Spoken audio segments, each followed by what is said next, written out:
بار آپ کی بات مانتا رہوں؟ میری بھی تو کوئی زندگی ہے، میری بھی تو کوئی حیات ہے، میری بھی تو کوئی لائف ہے۔ ارے کیا لائف ہے، کیا حیات ہے، کیا زندگی ہے؟ یہ نہ ہوتے تو نہ زندگی ہوتی، نہ حیات تھی، نہ لائف تھی، نہ یہ جسم تھا، کچھ بھی نہ تھا اگر تمہارے ماں باپ نہ ہوتے۔ ارے یہ ماں باپ ہیں جو آج تم دنیا میں آئے ہو۔ اللہ تعالیٰ نے ماں باپ کو وسیلہ، ماں باپ کو ذریعہ بنایا جس کے ذریعے تم دنیا میں آئے ہو۔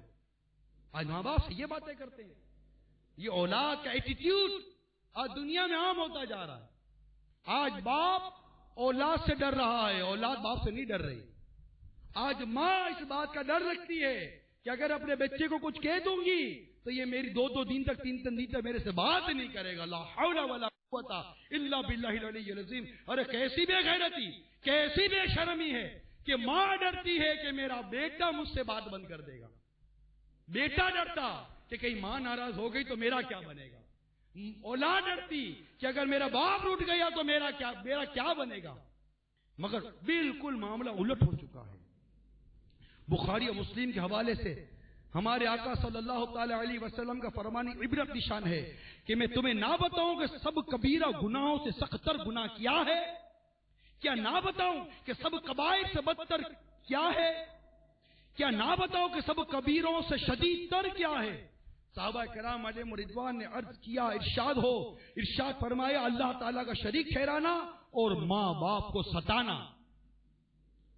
نبی رحمت شفیع امت صلی اللہ تعالی علیہ وسلم نے ارشاد فرمایا، تین شخص ہیں کہ اللہ تعالیٰ نے ان کے فرض قبول کرے نہ نفل، ماں باپ کو ایذا دینے والا، صدقہ دے کر فقیر پر احسان رکھنے والا، اور تقدیر کو جھٹلانے والا۔ میرے آقا صلی اللہ تعالی علیہ وسلم نے ارشاد فرمایا، ملعون ہے، یعنی اللہ کی رحمت سے دور، ملعون ہے جو اپنے والدین کو ستائے، ملعون ہے جو اپنے والدین کو ستائے، ملعون ہے جو اپنے والدین کو ستائے۔ کیسے سخت اور کلیجے پھاڑنے والے ارشاد ہیں میرے آقا صلی اللہ تعالی علیہ وسلم کے۔ ان ارشادات کو سن کر اولاد کا کلیجہ ہل جانا چاہیے، ایک لرزہ طاری ہو جانا چاہیے، جسم کے بال کھڑے ہو جانے چاہیے کہ اگر میرے ماں باپ مجھ سے ناراض ہوئے، میرے ماں باپ کو اگر میں نے ایذا دے دی ہے، میرے ماں باپ کو میں نے ستایا، میرا بنے گا کیا؟ ذرا غور کیجئے۔ ایک روایت میں ہے کہ ایک مرتبہ حضرت عوام بن حشب رضی اللہ تعالی عنہ سے روایت ہے کہ ایک مرتبہ دوران سفر میں ایک محلے میں ٹھہرا۔ اس محلے کے ایک طرف قبرستان تھا۔ جب نماز عصر کے بعد کا وقت ہوا تو قبرستان میں سے ایک قبر شق ہوئی، اس میں سے ایک آدمی برآمد ہوا، اس کا سر گدھے کا تھا اور باقی جسم انسان کا۔ اس نے 3 مرتبہ گدھے کی سی آواز نکالی، یعنی گدھے کی طرح ہینکتا رہا، پھر قبر میں گیا اور قبر برابر ہو گئی۔ پھر میں نے دیکھا کہ ایک بوڑھی عورت وہاں اون کاٹ رہی تھی۔ ایک خاتون مجھ سے کہنے لگی، اس بڑھیا کو دیکھ رہے ہو؟ میں نے کہا یہ کون ہے؟ خاتون نے جواب دیا، یہ قبر سے نکلنے والے اس شخص کی ماں ہے۔ میں نے پوچھا اس کا واقعہ کیا ہے؟ تو وہ کہنے لگی کہ یہ اس کا لڑکا، اس کا بیٹا شراب پیا کرتا تھا، تو اس سے اس کی ماں سمجھاتی جب شراب پی کے گھر آتا کہ بیٹا اللہ کا خوف کر، کب تک تو شراب پیتا رہے گا؟ تو اسے اس کا بیٹا جواب دیتا، تو بس ہینگتی رہتی ہے جیسے گدھا ہینگتا رہتا ہے۔ معاذ اللہ عز و جل، اللہ تعالیٰ کروڑوں کرم فرمائے ہم گناہ گاروں پر، کیا بنے گا؟ خاتون نے مزید فرمایا کہ یہ شخص عصر کے بعد مرا تھا اور اب روزانہ نماز عصر کے بعد اس کی قبر شق ہو جاتی ہے، یہ باہر نکل کے 3 مرتبہ اسی طرح گدھے کی طرح چیختا چلاتا ہے۔ کیسا دردناک عذاب ہے، کیسا دردناک عذاب ہے ماں کو ستانے والے کا۔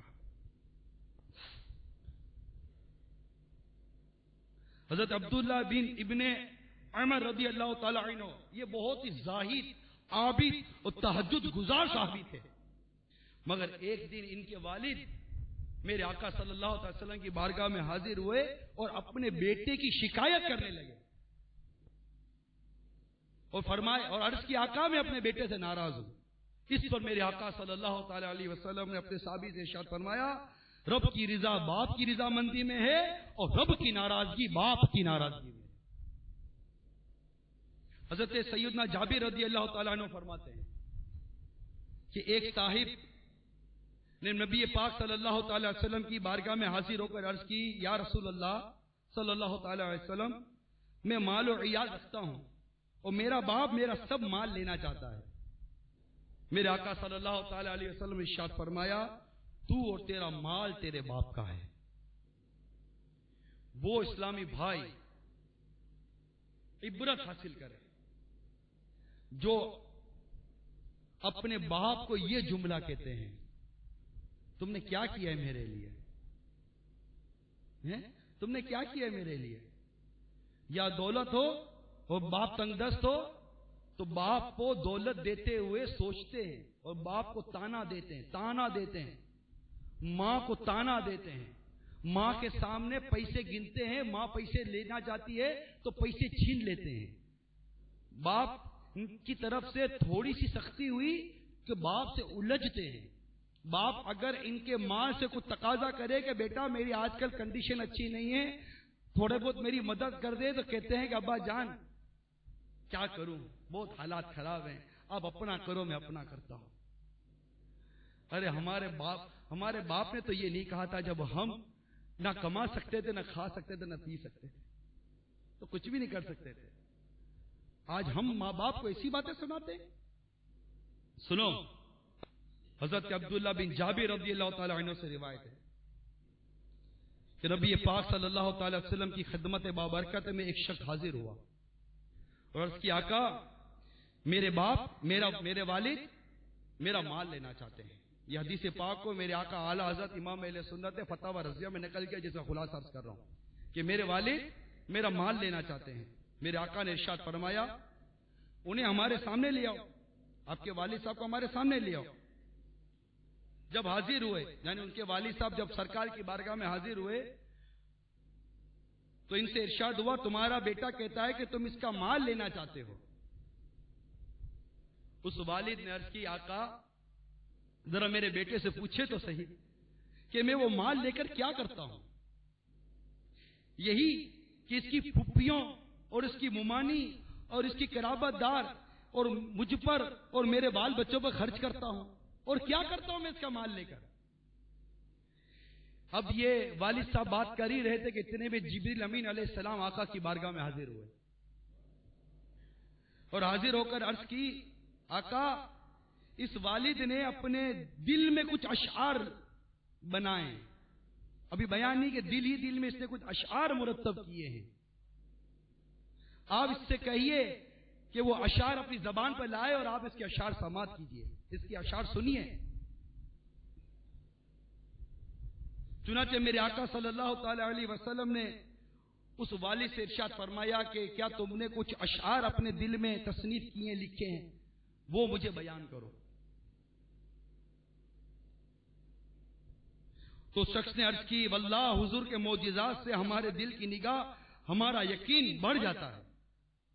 پھر اس نے جو اشعار بیان کیے اس کا ترجمہ سنیے۔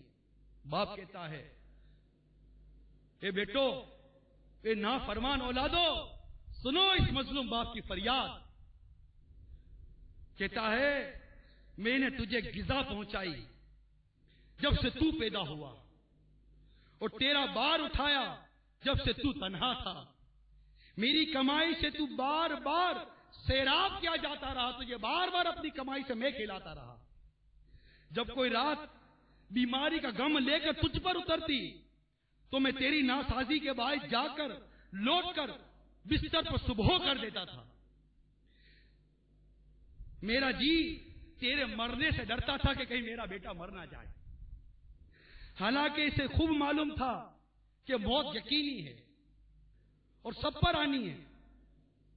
پھر کہتا ہے میری آنکھیں یوں بیٹی کے گویا وہ مرد رات کو تجھے نہیں مجھے آیا ہوا تھا، میں تیری بیماری دیکھ کر پھر ہوتا تھا، میں نے تجھے یوں پالا اور جب تو پروان چڑھا، جب تو بڑا ہو گیا